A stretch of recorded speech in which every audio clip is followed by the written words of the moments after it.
What we see right now in the field is that there's lots of interesting reinforcement learning results that come out of industry labs that have a lot of computational resources, and that makes it basically impossible for anyone outside, specifically in academia, to reproduce these results. And that was exactly the kind of motivation behind that environment, in that it's really complex, but at the same time should be affordable for grad students, master students, and whatnot to actually do experiments with.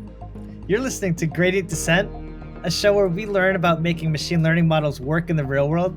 I'm your host, Lucas Biewald. Tim is a research scientist at Facebook AI Research and a lecturer at the University College of London. Heinrich is a research engineer at Facebook AI Research and previously worked at DeepMind. Together, they built the NetHack learning environment, which is a super exciting project to make it easier for people to build and experiment with reinforcement learning algorithms. It also operates in a game called NetHack that I've played for the last 3 decades, and so I'm especially excited to talk to these guys. I had been thinking for a while, I was wondering how well reinforcement learning would work on the game NetHack, and then I came across your project and you're actually making an environment where people could try out different algorithms in NetHack. So maybe you could start by kind of telling me how you came to this idea as a learning environment, and maybe describe what the game NetHack is. So NetHack is this really old game that grew out of an even older game in, I think, the 80s or thereabouts. So it's as old as Unix, basically. And it's this like text-based game, Dungeons and Dragons style. The object is to go down a dungeon and retrieve a certain item and then go back up and like win. And that kind of undersells it, because the actual like fun is in like interacting with all the monsters or like picking up objects. And then there's lots of like in-game jokes. And it's also generally quite a hard game. So I've been playing NetHack since I was quite young, I think about 12, when I was like on a DOS box where someone installed NetHack. And I didn't really like understand what to do. And then later on, when I had the internet and there were some so-called spoilers, I started being able to look at the actual source code of NetHack. I started being able to like do more in the game. So it's really easy to die in NetHack. You don't have a second chance. Like you can save the game, but then it exits, and when you enter it, go back in, it's picks up where you were. And it's a really hard and really fun game with a still active community. And it's text-based, but still pretty complex. I feel like what's notable to me about NetHack is I've probably played it more than maybe any other game, and yet I'm still kind of surprised by things that happen in it. Like I still find myself looking up like what's going on, and like it seems like people even will kind of come to like interesting ideas about how to use the objects in the game, and the game will actually have kind of supported these sort of like 1 in a million chance occurrences. So it seems like incredibly deep. Like I don't even actually know how deep it goes for how simple it looks at first. Yeah, I fully agree. I mean, so the reason why we believe this is an interesting challenge for reinforcement learning is exactly that kind of depth, right? It's, as Heiner mentioned, it's, from the looks of it, it's a quite simple game in that it's a terminal-based, right? So everything is rendered as these ASCII characters in terminal. But in fact, it's so deep in terms of the number of items and the number of monsters that you have to learn to interact with. There's always new things to discover.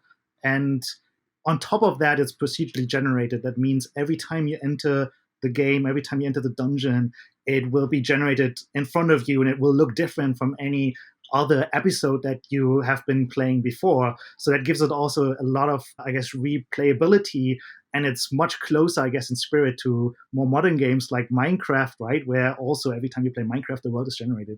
And that poses very unique challenges to reinforcement learning, because so far, or for a long time, we've been mostly using games like Atari games to test the limits of reinforcement learning agents. And that has been going on for a while and has been good. But at some point, I think people started to realize that in Atari, when you, let's say, play Breakout, or you play even Montezuma's Revenge, which is one of the hardest games in the arcade learning environment, every time you play that game, it's the same, right? I mean, you can basically memorize sequences of actions through the game that lead you to win the game. And that's exactly what then approaches like Go Explore by Uber AI have been exploited to win the game. So I think it started roughly 2-3 years ago when people started to look into these procedurally generated games. I mean, Minecraft is one example, but it's very expensive to render and expensive to simulate. But also, I guess the Obstacle Tower Challenge by Unity AI is another example of such a procedurally generated environment for reinforcement learning. And then more recently, OpenAI's ProcGen benchmark is another example. So people are looking more and more for test beds where reinforcement learning agents really have to learn to generalize to novel situations, novel observations. And we believe NetHack is a perfect example for that because it's at the same time also really fast to run and really deep, much deeper than many of the 3D games that you could play right now. I guess I never thought about this, but I'm also a huge fan of the game Go, and that game also feels deep, but its depth seems to come from a lot of interactions with like a small number of rules. Whereas I imagine the NetHack code base just having this massive nest of case statements, like it's almost like the complexity is intrinsic to it. I wonder, like, what is it about? I mean, both Go and NetHack I think are kind of deep in the sense that they're kind of hard for people to do well. But what is it about reinforcement algorithms that worked really well for Go and like struggled to do basic things in the NetHack world? Yeah, so Go is a really interesting case because the depth and the complexity of Go comes from the fact that you're playing against another player, right? So we should first of all state that NetHack is a single player game, right? You play against the game, you're not playing against another human. And obviously, right, if you have a very strong human you play against, then that's a really hard game. But what makes this work for reinforcement learning is the fact that Go, as you mentioned, has very simple rules. So it's very clear for a specific action how the next state will look like, right? And that allows you to basically exploit planning mechanisms, right? That allow you to basically plan ahead, think through what happens if somebody plays a specific move and then I play a specific move, what will happen. And it's still really hard because there's this humongous observation space in Go already, right? Because you have this 90 by 90 board, and on every tile there could be a white mark or a black mark, or on a white stone, a black stone, or no stone. But in NetHack, it's fundamentally different in that the transition dynamics that govern how a state evolves from time step t to the next one extremely complex, because it is, first of all, it's partially observable. You don't see what's on the entire map, right? There might be a monster around the corner, but it's not visible to you. On top of that, it's stochastic. So every time you hit a monster, just to give an example, right, there's a die roll in the back that determines really how much damage you incur.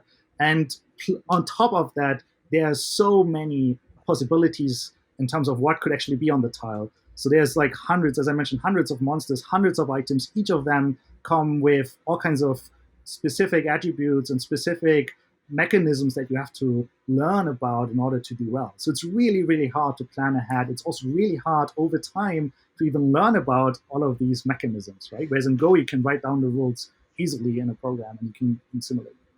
I think there's like another aspect of this comparison with Go and with like MCDS like algorithms. The NetHack community actually has done loads of crazy things, like outside of like research and like published papers. There's a few like people in the NetHack community that have, for instance, like there's this alt.org website where you have like officially recorded games. And what you could do in the previous version of NetHack is that you would have your local NetHack on your own machine, and you would try out a few things, and whatever you like best, you would do that in the actual like online running game, right? Where you basically have this perfect simulator, which is NetHack itself. And the only thing that but Tim was saying that how can that work, right? Is that it's not deterministic, it's stochastic, right? So the way people did that is that they had a map from all starting positions of the game with like your inventory and so on to the seed of the RNG, pre-compute this in like a few days or hours of compute, and then could look up the seed, like see a new game, look at your inventory, and that's enough like entropy to tell you what seed you are in. And then you know which seed to like initialize your local version, and then you can actually beat the game in like no time, right? Because you have the perfect simulator. And then the NetHack like dev team produced a new version of NetHack that makes this impossible, where you can no longer like manipulate the RNG state by walking against walls or whatever, the way that these people did it. But it's comparable in a way to how you would do it if you were just like to plain like MCDS NetHack, right? You save the game and you try out what's happening, and then you'll go back to the position where you really were. And you could probably beat NetHack that way pretty easily, but you would really only beat NetHack. You wouldn't like learn anything about reinforcement learning at large. And it's also really clear that for the community and also for us, that would be considered cheating, right? I mean, really, you should be developing agents that can, given a fresh game of NetHack, solve the game of NetHack. Yeah. Well, actually, that's funny. I think I would be impressed if, yes, like if you could see the random number generator and like forecast ahead, it would be much easier, but it still seems a little bit tricky, right? Like I feel like there's a fair amount of like long range planning that you need to do, right? To I've actually never won the game, so I don't even know. But I feel like even if I could like see ahead, it might be hard for me to beat the game. It's still going to be super hard for plain like learning from scratch reinforcement learning algorithm. But what these guys did is that you basically can get infinite wishes, right? There's a thing in NetHack, like in certain situations, there's a wish, and then you can wish for any object and you can get it. And if you can force the RNG to always give you a wish, and like you can get like infinite amounts of wishes, and you can always like make this there's actually, like when I played NetHack when I was very young, I did this thing called save scumming, which you're not supposed to do, where like you save the game and then you copy the game file, the save file, and then when you die, you go back and you like go back to that point in time. And what you do with that, like from a scientific perspective, is you force a really unlikely trajectory, right? Because all the games where you died, you didn't like it, threw them out, and you go into this more and more unlikely space. And at some point, you really like dodged all the bullets, but the game will just kill you like 1,000 times per round because you didn't really beat it. And I think this is what's likely to happen. What you will likely force when you like can force the RNG to be in a specific state. You produce this extremely unlikely trajectories of the game. When you take like the sort of basic, reinforcement algorithm from Go, or just sort of like a vanilla reinforcement learning algorithm, and you train it on NetHack, what happens? What does the character do? Yeah. That's was like exactly the thing that we wanted to see. I mean, first of all, you couldn't use MCDS from Go just because you don't have that environment transition model, right? You don't know what happens at the next time step given the current time step in an action. Actually, wait, sorry, I need to step even back one step further. What do you actually even optimize for when you? I mean, Go, it's so clear that you're trying to win, but that's a great question. It's a really great question. Yes. So ideally, right, we want to have agents that can win NetHack, and the way to win NetHack is to ascend to Demigod by offering the Amulet of Yendo to your in-game deity. But the problem is that that's a really sparse reward, right? That like yeah, it's like you have to solve it before you get any reward, so that doesn't work. Then there's lots of techniques right now for providing agents with intrinsic motivation. I mean, that's what basically keeps people like you and me playing NetHack, although they haven't won NetHack yet. We're just curious about finding new quirks and new interesting situations in NetHack. But what we basically did is we have a reinforcement agent that is trying to optimize for in-game score. And that comes with all kinds of caveats, actually, because you can try to maximize the in-game score by doing all kinds of things that are unrelated to actually winning the game. So, for instance, you get score for killing monsters, you get score for descending deeper down into the dungeon, but that really doesn't help you to understand at some point you have to go back up again, right? Just to give an example. Also, people have been, when they're really good, so meaning when they already know how to play NetHack really well and they solve NetHack, they start to give themselves all kinds of interesting challenges. And one is actually to solve NetHack while minimizing the score. So you can also do that. So it's not really a very good reward function in a sense towards the goal of solving NetHack, but I think it's still a really good proxy for now in order to compare how well different models or different agents do. So I think for now we're happy with that kind of setup because we are still in a very early stage, or the community, I guess, as a whole is in a very early stage when it comes to like making progress on NetHack. But I think eventually at some point we'll have to refine that a bit, and the winning condition is actually winning the game. Got it. So you're optimizing for score. You can also optimize for like gold or dungeon depth of these things, but typically you do try to optimize for score. And it's okay. So what happens when you put a vanilla agent in there? Yeah, so what happens is quite interesting. So first of all, we thought when we started this project that just a vanilla agent wouldn't really be doing anything in NetHack because it's just so complicated. Just learning to navigate in the first dungeon level to the next dungeon level is already hard because there are all kinds of situations where you are in a room where there might not be any doors, and you have to walk around the walls to find a secret door, which is actually quite tricky to learn. Then you might find doors, but they might be locked, and if you don't have any key around, right, you have to actually kick in the door to even make it to the next dungeon level.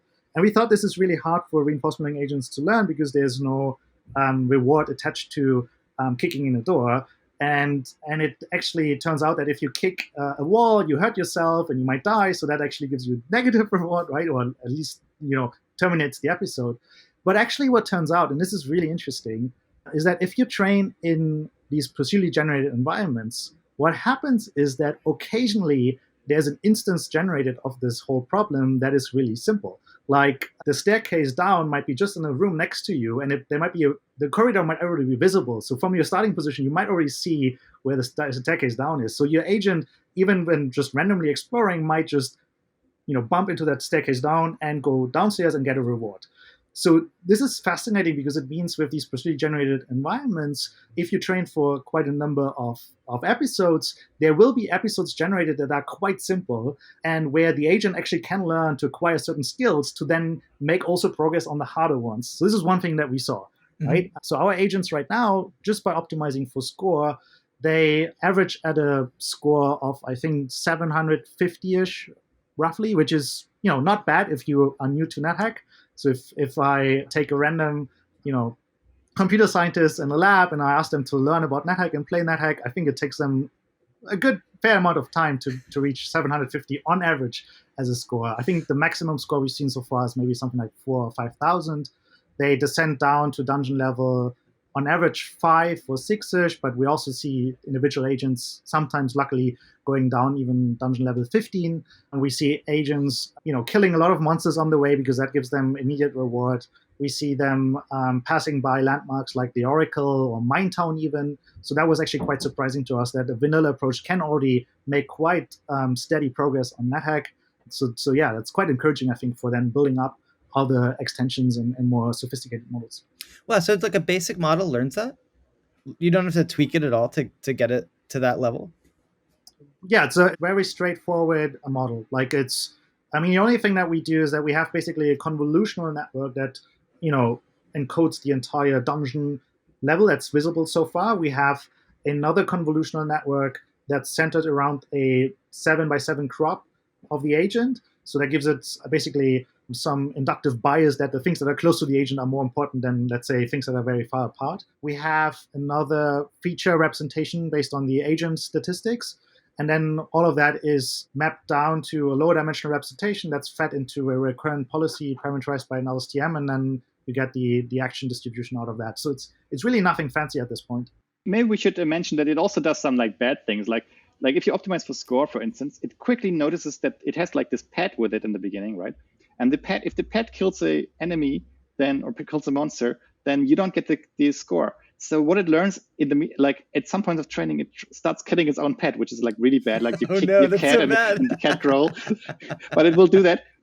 And the interesting thing is it starts obviously playing random games, then it starts killing the pet along training. But then if you train for longer, it stops killing the pet because it notices that killing the pet actually makes an in-game NetHack DT mad at you and bad things happen. So it will stop doing this after a while. So that's kind of an interesting behavior. That's really interesting. Also, I think we should mention that from what Tim says right now, you can kind of if you know the game of NetHack, you notice that we don't actually use all the inputs yet, right? So NetHack has this status bar, the stats of your strength and so on. It has the dungeon, but it also has this message, and it has these little in-game windows that can pop up, your inventory can pop up and other things can pop up. And that's actually a research challenge of how to make use of all of this. And the other question is which actions do you actually? What's the action space, right? The human can also just press capital S in NetHack and save the game and exit. And we don't actually want our agents to be able to do that, right? So you cannot give it access to all the full keyboard, as it were. And typically what we do is we restrict the action set. And will the agent know its own inventory? Could it pick up some food and eat it later? Kind of, yes, but we don't have a full solution for that yet because we would need to feed in that as a constant observation, and we don't do that presently. It is hard to exclude the agent from doing this because different keys K, J, different keys on the keyboard mean different things in different situations of the game. And in some situations, if you enable the eat action, then you can eat some stuff, right? But maybe only those keys that you already enabled for the game. That gets a little bit technically right now, but our agents can eat certain things in the inventory, if it has the right letter, but not other things, for instance. Yeah. Also, I think maybe it's worth emphasizing that right now we've been spending most of our time just building that NetHack learning environment where you actually do have, if you want, you have access to the inventory observation. You can, if you want, use the entire keyboard as your action space. So that's out there for everybody if they want to use, right? And we hope that lots of researchers pick this up and come up with all kinds of interesting solutions that make progress on NetHack. And then on top of that, we have this really basic agent implementation that we mentioned here. released with that as well, so that people can piggyback on. But obviously, there are lots of open research questions of like how to make best use of all these observations that come from different modalities, as well as really deal with this really large action space. One thing that I find super exciting is the fact that we as humans, right, we have all kinds of prior knowledge. Like when you play NetHack, although you've never heard about that game, and you bump into a door and you have, let's say, 170 actions that you could apply, like trying to drink the door, right? Or trying to sit on the door. You just don't do that, right? You won't even try this out. You know, okay, I can try to open this maybe if I have a key, or if I don't, well, there's also this kick action. So maybe let me try to kick in the door. So this fact that we as humans are so amazing at using our prior knowledge, our world knowledge, our common sense knowledge to then really efficiently explore in these environments is absolutely fascinating to me. And that's why I also really like NetHack as a testbed for artificial intelligence, because I think ultimately we should have agents that are capable of transferring such domain knowledge from other sources to then be really efficient in these hard simulated environments. Yeah. Like there's a concept in NetHack community called source diving, where you look at the source code of NetHack and like try to figure out how the game dynamics work. And ideally, our agent should be able to do that, right? Our agent should look at the source code and be able to figure out like how this game will behave, like generally in certain actions, and then just do the right thing. That would be like the perfect like research like agenda for NetHack. I feel like on top of that, there's this really amazing community-created natural language research, which is the NetHack Wiki. So almost everybody I know of who learned to play NetHack learned that by also looking up things on the NetHack Wiki. As you mentioned, right, you started playing NetHack when you didn't have any internet connection, so you couldn't look at any of these kind of spoilers. That makes it almost impossible, I think, to make progress in NetHack. And even with the NetHack Wiki, it's really hard. So people, sometimes play NetHack for 20 years before they first win the game. But this kind of resource is amazing. It's like 3,000 Wikipedia pages of explaining like how certain entities, items, monsters work.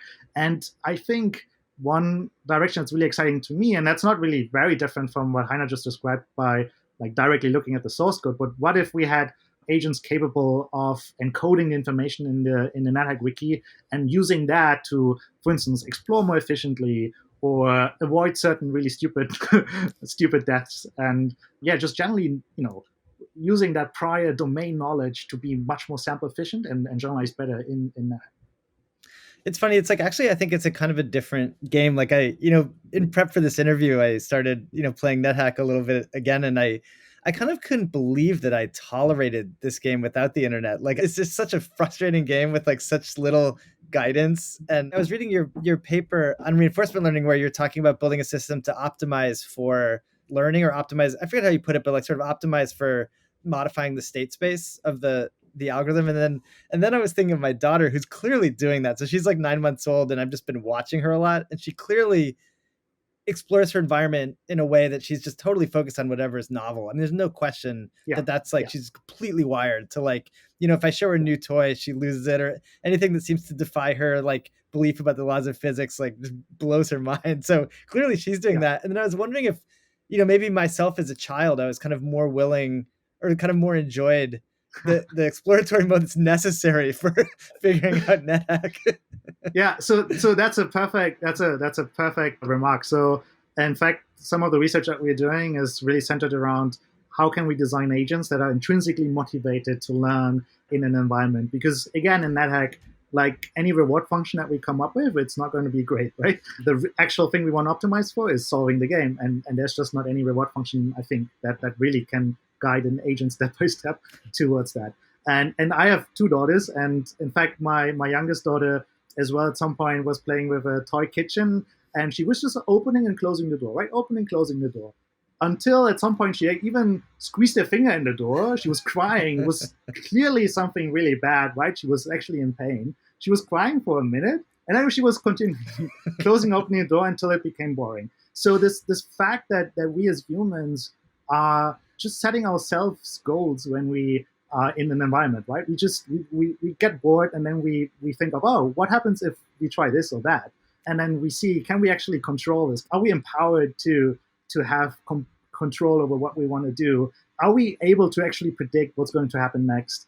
And if not, right, then maybe that's really interesting. Or maybe it's noise, right? Maybe it's just the environment being completely stochastic and there's just nothing I can control. So how do we design agents that can do this as well? I think that's a question that's super exciting to me, specifically in the context of NetHack, because it has this stochasticity, it has this humongous, I guess, internal mechanism that governs the state transitions. So I think this will lead to lots of quite interesting research. In a sense, NetHack is really like a hard case there, right? There's almost no human who plays NetHack like unspoiled. Like, I mean, typically people don't have a good reason to do that because they need to find out about NetHack first. But a few people really like were in, like, for certain situations were in the situation to like try NetHack without any spoilers, and it takes decades, right? You die so many devs, and you don't even know what to do. Like, you don't even know what the exact goal of the game is. The game that kind of tells you, like, if you like read enough like oracles, but there's also like there's a thing called rumors in the game where you can read up what you're supposed to do, but there's also wrong ones, and if you're like unlucky, you get a wrong one, so it misleads you. So there's almost no way to find out how to even beat the game, let alone like get around all the obstacles if you don't spoil yourself. And we would like our computers to do that. But I want to mention another thing. Like Tim was saying, there's no like reward that leads you to beating the game. That is true, but what there is like recorded games and like say like the NetHack community, or like people can we could just look at what humans do and try to imitate this, right?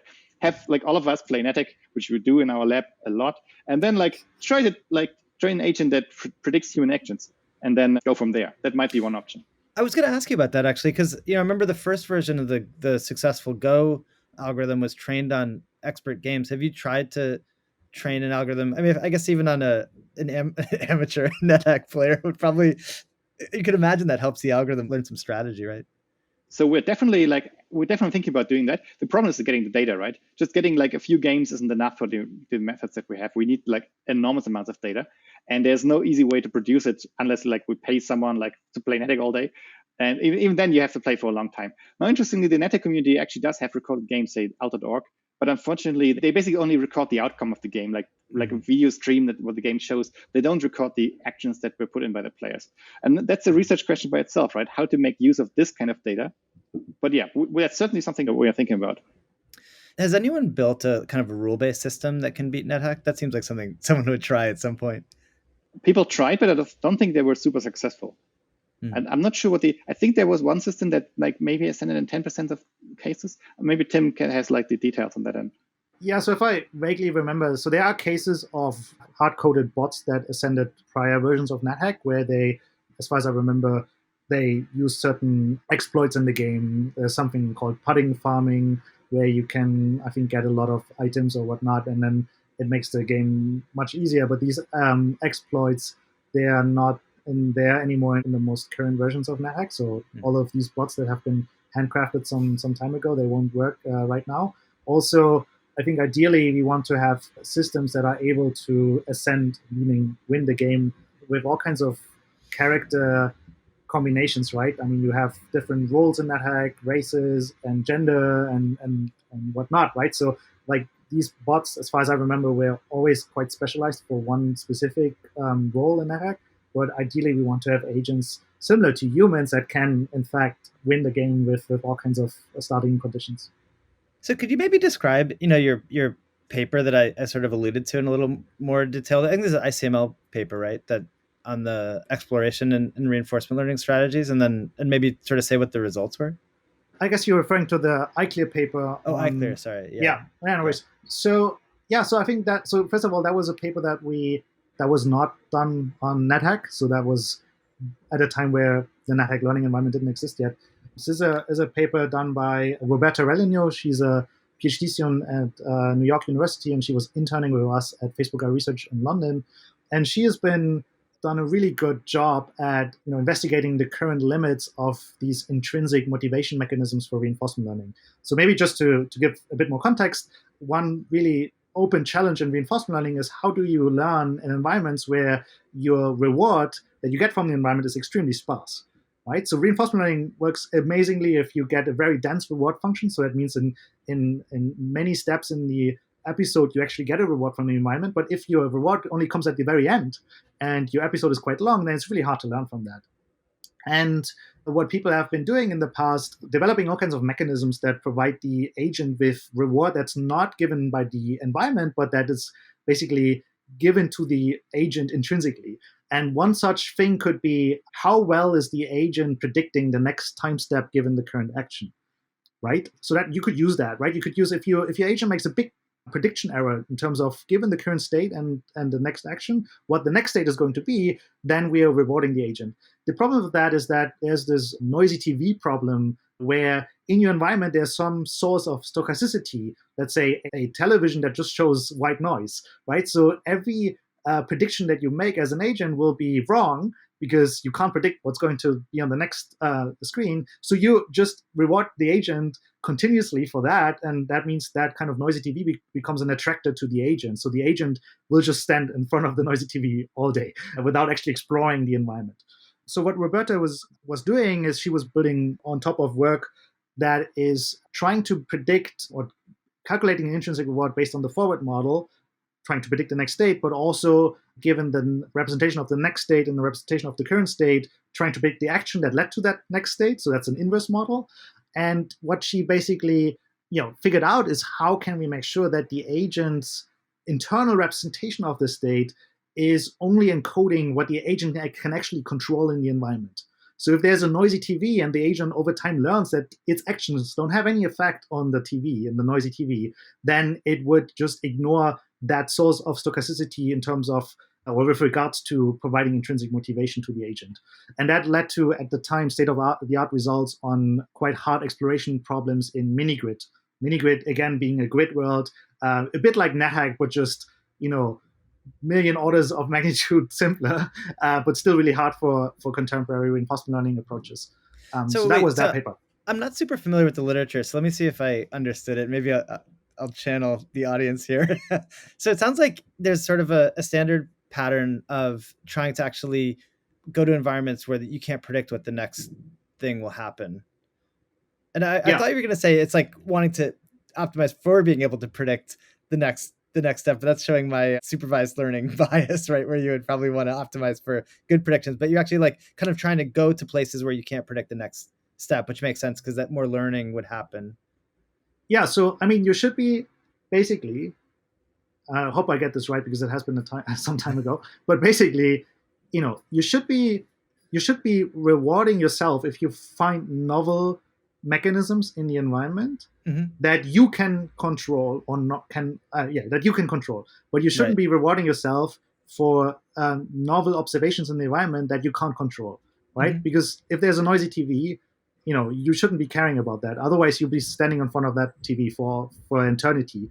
So, but yeah, you're right. There's always this kind of tension between, learning the agent to get better at doing whatever it's doing in the environment. So that will also lead to better forward predictions, but at the same time also rewarding the agent whenever it encounters a mechanism that it can control, but that also leads to novel observations. Now, the problem is that another common approach is to actually count how often the agent observes a specific state. And that has been doing really well for instance, in these Atari games, where every time you play the game, it's the same. But in procedurally generated games like NetHack, that won't work, right? Because every step, it's just so incredibly unlikely that you will ever see the same state twice that counting them doesn't make any sense. If you see what I mean. So basically, if you have a noisy TV and you can change the channel, we don't really know what to do with it yet. Right. Do you? And honestly, that's how humans behave as well. So I think we're pretty close to AGI there. Yeah, no, I mean, it's funny. I mean, you allude to this a little bit in the paper, but I was thinking like, some of the most joy I've felt is like in NetHack. I really remember when you realize that, you have a throw option and mostly use that to throw weapons. And it kind of guides you in that way, but you can actually throw food at animals and turn them into pets. And it's like this incredible joy of like realizing this like surprising thing that you can do. Like clearly there's a reward function, at least in my brain, of kind of discovering something new. And in your paper, you kind of allude to some of this coming from like education literature or like early psychology literature. Did you look at any of that when you were thinking about this? I mean, we have a paper together with Josh Tenenbaum, who is, I think, really leading in that area at MIT. I have to say I'm not very familiar with that literature. I mean, that's the honest answer to that. Sure. But I think the thing that you just mentioned, right, in terms of you know that you can throw not just weapons, but you as a human, you know you can also throw food around, right? You can throw anything basically around. And then realizing that actually in NetHack, the developers of NetHack, they thought of everything. Like you can actually throw food around. There was this revelation to me. I mean, I have to say, I'm not an expert NetHack player, and our entire team, Heine is the only one who actually ascended in NetHack. But so I had this revelation the other day where I was playing NetHack, and then I was always like encountering graves. And I was like, okay, you go over this grave and you get like some interesting message that's engraved on the stone, right? And okay, fine. But what do I actually do with graves? I mean, there didn't seem to be any use to it. And then the other day, I thought at some point, like actually, there are pickaxes in NetHack. What if I dig up whatever's lying in that grave? And there's actually something in that grave. There's items. There might be. I mean, there's definitely a corpse, but there might also be items in there. And it was again like for you, right? It was for me so interesting to see that my kind of prior knowledge about the world also applied within NetHack, although it's this kind of terminal-based game. So that's, again, why I believe NetHack is such an amazing resource for artificial intelligence research.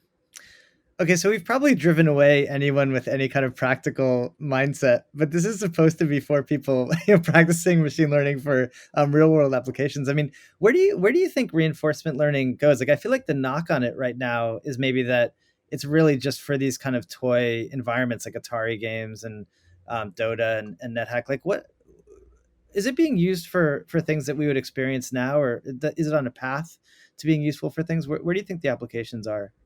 Yeah, so first of all, I think it's not necessarily fair to say that the kind of research that's done in simulated environments is not with real-world applications in mind. So it's very funny in that, NetHack is this really old game, so it feels like a step back, right, from more 3D, visually appealing games like Dota. But in fact, as we, I guess, discussed now, like NetHack has a lot of properties of how you also would try to solve tasks in the real world, right? If I try to fix my car engine, I have no idea how to do this, maybe I can look up the information on Wikipedia. I mean, probably it's not going to work, but we are so good at using world knowledge, common sense knowledge, and also acquiring a specific domain knowledge for solving tasks in the real world. So in some sense, I feel like NetHack is even a step forward towards actually making progress in real-world tasks with reinforcement learning, also given the fact that it's procedurally generated and every time the observation will look different. Similarly, in the real world, right, it's like, again, a count-based approach won't really help you that much because, the world will look different tomorrow.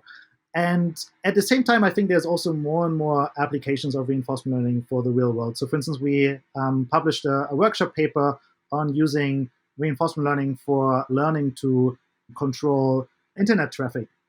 So there's these handcrafted heuristics that people have been developing for decades, TCP protocols and whatnot, right, that govern how I'm going to, congestion control window approaches, right, that govern how I can maximize my throughput in an internet network, right? How can I make sure that I can send as many packages as possible without losing too many packages because of congestion or with other participants in the internet network? And we are developing approaches that allow us to train reinforcement learning agents to automatically learn what's a good policy in terms of sending out how many packets per second so that they maximize bandwidth. So there are definitely more and more applications of reinforcement learning in real world, like also advertisement is, I think, an example. So I think we'll see much more of that in the future. Yeah, I think like computer systems, like operating systems and so on, they have like all kinds of inbuilt heuristics that are often good, but perhaps not optimal. And reinforcement learning is one way to try to optimize these things. There's like, if you look at the Linux kernel, by the way, looking at the NetHack source code is a great gateway drug to becoming a kernel developer. It's basically like a mini Unix in there. But if you look at the Linux kernel, there's all kind of heuristics and like constants and like wait times and so on. And potentially you could actually like not just hard code these things, but learn them on the fly. Of course, you will have a complex system if you do that, and you may not want to do this at all times, but there's certainly an option. And I think this is where the world is going. I wanted to wait one more comment about NetHack. We compared NetHack to Go earlier on, but I think the comparison I like more is like StarCraft, right? So StarCraft 2 has famously been like a challenge. And of course, it's a multiplayer game, so it's different in that sense. But many of the challenges that StarCraft has are also in NetHack, like a big observation space, complex environment dynamics, big action space, and all these things that are technically hard. But on top of that, to actually like solve StarCraft, you have to use you basically use up the energy of like a small town, right? And to play NetHack, it's free it's very cheap, and you can do this in your university lab on your home computer and so on. So that's for us one of the sales pitches for NetHack. It's, as a reinforcement learning environment, NetHack is simple where it counts, but hard where you want it to be. So it's fast but hard. And often we have like the tricky spot in these two quadrants. Often there's reinforcement learning environments that are complex but easy, right? So whereas everything is 3D, it's finely rendered, but the actual policy you need to execute is like left, left, right, and you're done. And I guess what makes for a hard reinforcement learning challenge, like it seems to me like having to sort of save some state to use a lot later seems to be challenging. I mean, what else makes, or do you have an intuition for like what games would be easy for? It sounds like you do have a good intuition for what games would be easy for reinforcement learning and what games would be hard. So so the thing that you just mentioned, that's one, right? Long range dependencies. How do you memorize, or how do you remember that maybe on the first level of NetHack you dropped a certain item that you might need like much later or whatnot? And actually NetHack has these very long range dependencies. NetHack is also like normal play of NetHack, if you succeed, is maybe on average 50 to 100,000 steps. There are expert players who can solve NetHack in 20,000 steps, but that's still an order of magnitude longer than, for instance, a normal game of StarCraft 2, which goes on for 15 minutes, but has only a few actions per second. So I think averages around 2,000 steps. So yeah, long-range dependencies is one. Then the question of exploration. So how easy is it for the reinforcement learning agent to discover what it can do in the environment, how it can control things in the environment? How often does it bump into reward? Another question, I guess, is, do you have all the information that you need to given in the environment itself in order to do well in the environment, or do you have to have a really strong prior based on your, as I mentioned, common sense knowledge, world knowledge, or domain-specific knowledge, right? If you have a very large action space, that's really problematic for current approaches, but we as humans do well because we prune away lots of that action space. Can you easily plan ahead, right? Is your environment fully observable, or is it only partially observable and you have to actually infer what's going on in the hidden parts of the environment? So these things make games or environments hard or easy for reinforcement learning. It's funny, as you're talking, I mean, did you guys notice how I tried to kind of steer this towards like general topics, but I wasn't able to, just pointing that out. But since we're back in this NetHack topic, have you thought about my other favorite game, Kerbal Space Program? Are you fans at all? Have you played this game? I mean, I've seen that on Steam. I haven't played it myself, but I think that's a really interesting example. I mean, again, as I mentioned, I haven't played this. I only watched the trailer. The fact that we, as humans, can build mental models, right, of what should work and what shouldn't work, and then test them, right? I mean, that's, I guess, what you do in that game, right? You have an idea of like what might work out in terms of a rocket that can fly. You build it, then you see it fails, and then you make modifications. You have, again, you plan in your head what kind of modifications you want to make. You make them, and then you see again. Like this kind of way of experimenting in an environment, I think that probably sounds quite interesting for a reinforcement learning challenge. That said, I haven't played it myself, and I'm pretty sure current approaches would struggle a lot. Can I ask you, is there anything just like practically that changes when you're trying to train reinforcement learning algorithms if you're kind of used to more supervised learning algorithms? Like what's different about that kind of training? I think there are some like engineering challenges to reinforcement learning. Basically, reinforcement learning, you can make it look like supervised learning, but the data comes from, like, you generate the data yourself, right? As opposed to just reading like photos from disk, you generate the data yourself. And this is actually what modern reinforcement learning systems like, say, Impala or like various others do. They have this part of the system that produces the data, and then a part of the system that learns on the data. And there's all kinds of like engineering challenges around this with asynchronous processes and like data communication and so on. But apart from that, we use PyTorch, we use standard tools. You have to have the compute. Typically, the games run on the CPU, so you have to have more CPU, and while the reinforcement, like the machine learning code, runs on accelerators like GPUs. But once you have that in place, it looks pretty familiar. And the output, like the models look familiar, right? They input a picture, or like the game observation output a probabilities of certain actions. Yeah. So there's one additional thing I would want to mention, and that also relates, I think, to weights and biases. And it's that in reinforcement learning, generally, your results have much higher variance. So you can train an agent once and then you train it another time, and the results might actually look quite different. So you have to be careful in terms of how reliable your results are when you only train based on one run, basically, right? That makes it interesting in terms of how you should plot these results in publications, right? I mean, ideally, you should be repeating your experiments multiple times, and you want to plot maybe the mean of the different runs, and you also want to indicate the variance to some extent. But I think in publications, we've seen all kinds of tricks of how people make results look better than they actually are. I mean, how do you even think about reproducibility of reinforcement learning results if they're inherently stochastic? I think it's fine as long as you make sure you train with different initializations of your model multiple times. And then that really comes down to a question of how expensive is it to run the experiments, right? What we see right now in the field is that there's lots of interesting reinforcement learning results that come out of industry labs that have a lot of computational resources, and that makes it basically impossible for anyone outside, specifically in academia, to reproduce these results. And that was, again, sorry to mention NetHack, but that was exactly the kind of motivation behind that environment, and that it's really complex, but at the same time should be affordable for grad students, master students, and whatnot to actually do experiments with. I hadn't thought about that. That's such a great point. But still, actually, you do need quite a lot of resources to even do NetHack, right? Like I was saying, you built some kind of system, or you're using some kind of system to train in parallel, right? Yeah. But you can run this on a single box with, say, 2 GPUs. So you'll just wait a little bit longer. But we don't, like, for NetHack, we don't currently use like hundreds of GPUs in parallel. We could do that, but we haven't invested the engineering like hours to do that properly. But you can actually run this at home. You could even run this on your MacBook if you wanted to wait long enough and like make it look a little bit hot. But you can depends on what kind of neural networks we would apply to NetHack. But it's actually something you can do at home.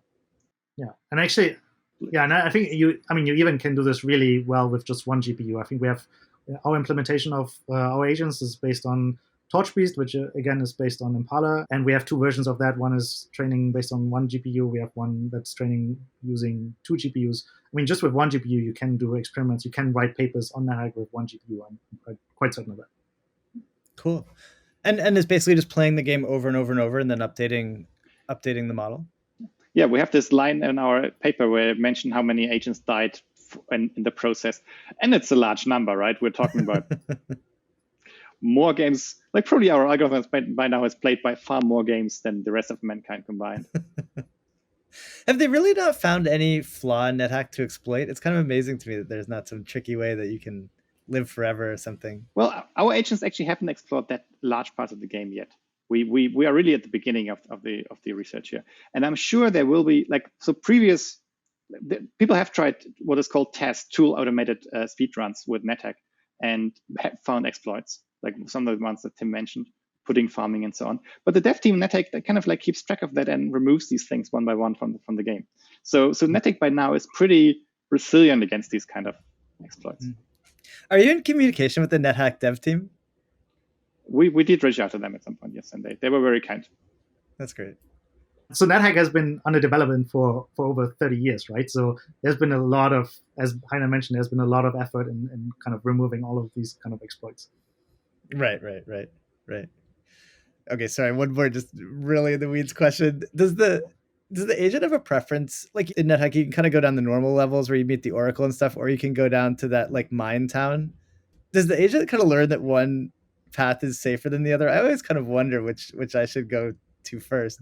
It's a great question. That's exactly the kind of high-level planning that our agents right now are not capable of. So it's basically by chance. So sometimes they just follow the main dungeon, the Oracle. They even get to the big room, or even further down, and then at some point die, or they go into Mine Town and at some point die. We haven't really seen agents being strategic about first making some progress in the main dungeons and then going back up to the fork to then go down the Mine Town to get items and whatnot. But I mean, that's really one of the next, I think, milestones that we should get to. It's also because our agents have a really hard time remembering things long term, right? So they basically, our agents look like on the first order approximation, our agents optimize the current situation without any regard for the past. So going down Mine Town, like if you go like down any stair and you happen to like enter the Gnomish Mines, which is like the special dungeon branch in NetHack, the logical thing for you to do is like to kill the monsters in the vicinity, not to go back up where you were and where you already killed things. So if you optimize for like really short-term things, that's how you end up playing, and that's what our agents do. That said, we have seen our agents go back upstairs, and we're not quite sure if this is just like random chance or if this is something where it got like incentivized to like not play certain levels. But that's where we are. All right. Well, I'm really excited to play with I'm even more excited to play with your NetHack dev environment. I really want to give this a run myself. We always end with these two questions. I kind of wonder how they'll work in this format, but do you have any kind of underrated aspect of reinforcement learning or machine learning that you think people should pay more attention to than they are right now? Yeah. Have you mentioned really fast environments? No, but I think on top of that, in my view, people should be looking more into causality. I mean, it's something that I'm not very familiar with, but I think in terms of making progress as a community, we should be looking more into causal models, because essentially that's also what you are learning when you're playing NetHack over and over again. At some point, you have some mental causal model in mind. If I do this, then that happens, or at least with some probability, something happens, right? And I think that's the only reasonable way we can go forward in terms of agents that really can systematically generalize to novel situations, right? You have to have that kind of abstract mental model in mind that you use for planning and for exploration and so on. One thing that bugs me a bit about the research and machine learning at large is that we make these artificial distinctions between like this is engineering and this is research, where like if you want to fly to the moon, is that research or is it engineering? It's kind of both, right? And I think there's in particular, it's especially true in reinforcement learning, where the breakthroughs that we saw recently came to a large extent from engineering breakthroughs. Yeah, I totally agree with that. And that's actually a good segue to the last question that we always ask, which is, we usually frame it, what's the biggest challenge of machine learning in the real world? But I think maybe for you two, I'd be curious, what are the surprising engineering challenges of making reinforcement learning work that you wouldn't necessarily know as like, a grad student doing your first toy reinforcement learning project? I mean, maybe we should make this clear, right? What we do when you train reinforcement learning agents in like modern approaches is we have like dozens or hundreds of copies of the game running simultaneously, played by the same agent, and then something needs to ingest all of this information. So I'm not sure if people are aware this is how it is. Like people used to think of like, this is the world and this is my agent and my agent interacts with the world, and there's only one world, obviously. But things are just so much faster if you have like a batch of worlds and you interact with a batch of experience. Although that is kind of like bad news for all the like comparisons to like how humans learn and like how real biological systems work. Yeah, I think on top of that, I would encourage people to really look at what these agents or what generally your machine learning model is actually doing on the data. So it's, I think, quite easy to try to chase some leaderboard numbers or try to chase better scores on NetHack without actually understanding what your agent is capable of or not capable of, and how that informs your modeling choices, modeling decisions, and generally your research or engineering work going forward. And so one final question, mainly for Heinrich, I think. So for someone like me who's been playing NetHack for almost 3 decades and never ascended, do you have any tips on how to improve my NetHack skills? I think there's this one point in NetHack where you ask this special shopkeeper, like in Minetown, and it tells you to slow down, think about it. You have as much time as you want to do any action, like NetHack is turn-based, right? So I think this is the best approach. Think clearly. But it's really like not human, right? Where you see this like bad dragon, and you want to run away from it, but there's no need for like speed in that sense in NetHack. Just thinking clearly about every step is the best approach. Yeah, it's so hard to do. And read the spoilers. Awesome. Thanks so much, guys. That was super fun. Thank you. Yeah, likewise. Thanks so much for the invitation. Thanks for listening to another episode of Gradient Descent. Doing these interviews are a lot of fun, and it's especially fun for me when I can actually hear from the people that are listening to these episodes. So if you wouldn't mind leaving a comment and telling me what you think or starting a conversation, that would make me inspired to do more of these episodes. And also, if you wouldn't mind liking and subscribing, I'd appreciate that a lot.